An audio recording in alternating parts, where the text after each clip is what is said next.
All right, guys. Let me try one more time. I did a video showing a little bit more elaboration on the floor, but I didn't record it quite well. So I'm going to try again, talking about the floor and perhaps even getting some items in this room. You see, I've got some already in there, and I just want to talk about um, how to think about the floor for starters, and then maybe we'll talk about this in this video as well, getting some furnishings in the room.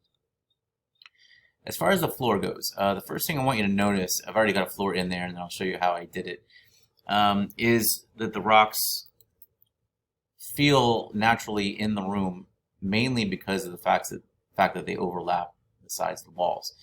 So how you put the floor in relation to the walls will make all the difference. So I'm going to go ahead and kind of walk you through the process from beginning to end. So the first thing is you'll need an image to put in the room, and where you put that layer will make a difference. So I highly advise it. I think the best way to do it is to put it above the wall layer. So right now you can see this is my floor rocks layer there, and it's got a mask on it. Let's go ahead and delete the mask altogether. Actually, better yet, let me duplicate this layer, and then I'll show you it from scratch. I want to delete my work there. Okay, so we're going to ignore this one on the top. So we'll just turn that one off and pretend it doesn't exist for now. This one on the bottom, we're going to disable or delete the mask altogether. So let's take a look at that layer and think about it for a second here. So as you can see, this image, it's got a lot of stuff in it. It's got a whole sky and landscape back there, and I don't want all that. I just want the rocks in the center to be my floor. So I'm going to have to mask that off so it only reveals in the part that I want it, which is where the floor is. So how do I get that? How do I get that selection? The first thing is to think strategically here. If I've got this layer that has the walls, and that wall layer has this empty space, well, I can select that empty space very easily and rapidly using the right tool. So the right tool for that job is the magic wand. The magic wand selects pixels that are similar to each other, even empty is similar. So it'll grab all those empty pixels just by clicking in there. And just make sure you're on the right layer, you know what I mean, to select from. You have to be on the right layer. Now that I've got that selection, I can apply that selection to my rock layer. So let's turn that back on, click on that layer, and simply add a mask. What that selection does is it tells that layer to only show the rocks in that particular portion. Now you can see here I've got a little bit of a problem. That is that there's like a little bit of a white line, and that is really okay. That's not going to be a problem for me because I can paint on the mask. And this is how you guys have to think about masks. They're editable, and because they can be edited, you have to spend a little time playing with them a little bit to get what you want. Now, first thing I want those rocks to be revealed over the edge of the wall versus kind of cut off right there. So to do that, I advise you, for one, to zoom in on the picture that you're working on. That will help you out a lot. And then grab your paintbrush. And you notice that my brush is fairly small at this point, which is probably sensible because I'm trying to get some details in here. And the edges of my brush I want to be very hard because I want to crisp, clean edges. Maybe not like all the way, maybe just a little 90%. So as I paint, it helps if you have the right color too. As I paint white on my mask, what that'll do is it'll reveal the edges of those rocks. So I can paint them in front of my wall. And finding the edges, might take a little back and forth. And that's what I mean by back and forth is that right now I'm painting with white. Let's say I go, oops, and I paint too much. Well, all I have to do is switch back to black and I can correct that.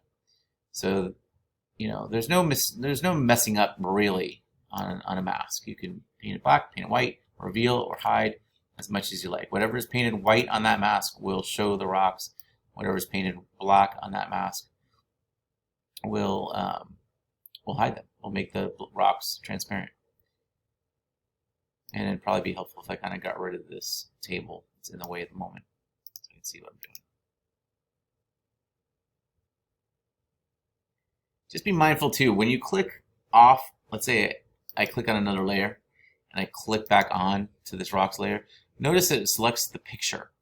And if I start painting now, I'd be painting black on my picture instead of on the mask. So whenever if you happen to stop working on a mask and then decide to work on it again later, then you'll want to go back and click on the mask itself so that you can then edit the mask. You have to be very cautious about that. And rather than take a million years and paint all these rocks in, I think you get the idea. Just be, if you have something that you want to have rough edges or something like that that lifts it up over the edges of the wall, just be patient with it. Don't rush. You choose where you want to be revealed and what you don't. And then take your time and paint it out or paint it in. Now, I do want to mention one thing about masks too, in that the mask and the picture sort of go together. Let me zoom out so you can see what I mean. They're linked. You can see the link literally between them on the layer. Right there, that little link. That link is important. What that means is that if I were to, let's say, move using the move tool, the picture, the mask will go with my moving picture. Those things are connected. Now, why is that important? Because, well, obviously you might want it to stay masked off for one thing, but for a second thing, you might not like that portion of the picture and you want to keep the mask but move the picture. So watch here. If I were to unclick that link, break that chain, take it off, just by clicking on it, now when I move, I can move my mask around, but the image stays put. Notice that the mask is highlighted. Or I can click on the image and I can also move the image around. So that really gives you a lot of flexibility of what is and what is not masked off. I happen to like, maybe I want that rock right there sort of sitting off to the side.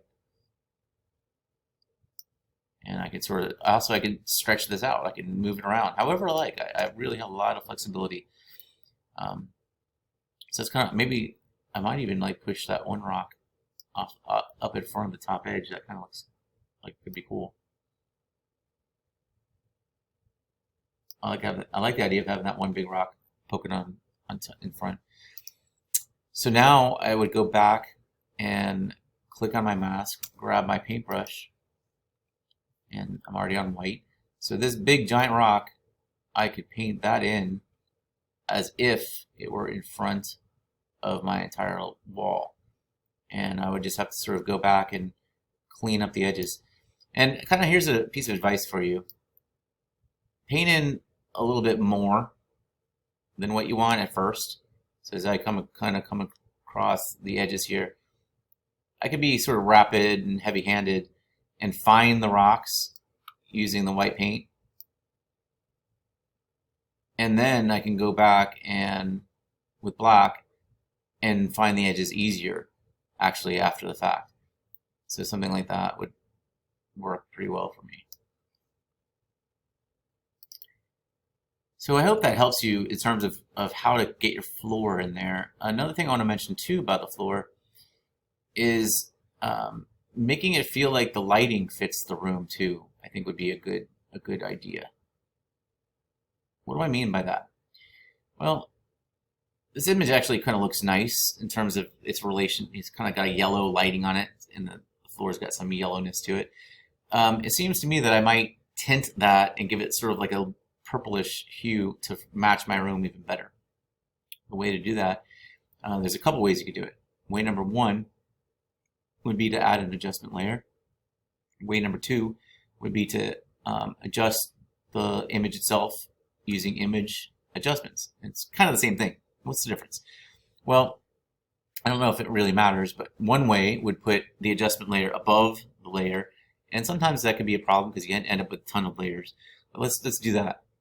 So if I click the image adjustment layer, that's that circle that's cut in half, I could do like a color balance kind of deal.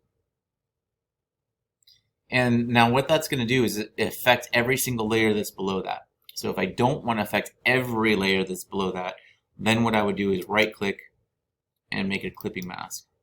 So that now when I adjust these, let me move my camera over here.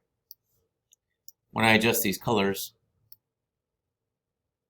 it's only affecting that one layer. So if I want the reds to pop up a little bit extra, or the blues, that's actually nice right there. It has a nice purpley vibe. Kind of feels like the light quality is the same by doing that. So I feel like it makes a much more homogeneous, consistent image. So that looks pretty nice. I don't know if it looks better than my other one, but it looks pretty good. I definitely would spend time on fine-tuning it. So yeah, let's maybe talk real briefly, if I have time, about how to put stuff in the room. First thing I would say is get the right images. Get images that are high quality, not pixelated, and get images ideally that you can cut out. There's one that I have in mind of kind of like leaning an anchor along this wall, and I have no idea if it's going to work well or not. I should try it. But the one that I picked, I like the anchor, but it's a difficult image because the background is really complex. So let's take a look at that one and see if I can put it in and if it would fit. So I recommend that you save your images to your desktop so that you can get back to them later on. Copying and pasting is nice, but sometimes you really want to have those images later on just in case. So open and place.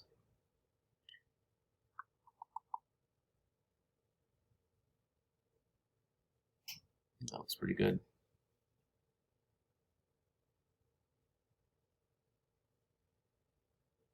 All right, where are you? Anchor. Notice I've got like a lot of I have a bunch of shells here. I wasn't really sure which one I wanted to use. It's better to have more and try them out and see how they look than really get frustrated getting one to work that's not going to work. You'll find that if you don't have the right angle, like that shelf, for example, that you see there, getting that shelf and being able to manipulate the angle of it.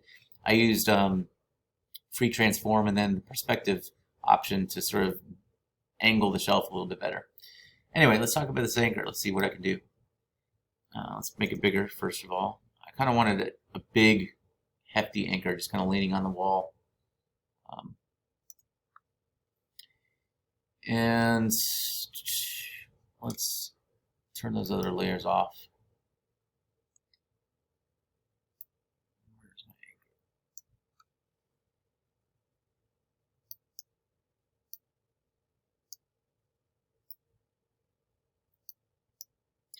Another little tip, I don't know if you remember from a while back, but I showed you that if you hold the Option or Alt key and you click the eyeball on a layer, it basically hides everything else. Sometimes that comes in handy. So if I zoom in here, it's not terrible, but it's definitely tricky. Like there's this part right here that kind of blends in with the background. So I really don't know where the anchor begins and the background ends, unless I get really zoomed in. So what are my options? Pen tool certainly might be the way to go.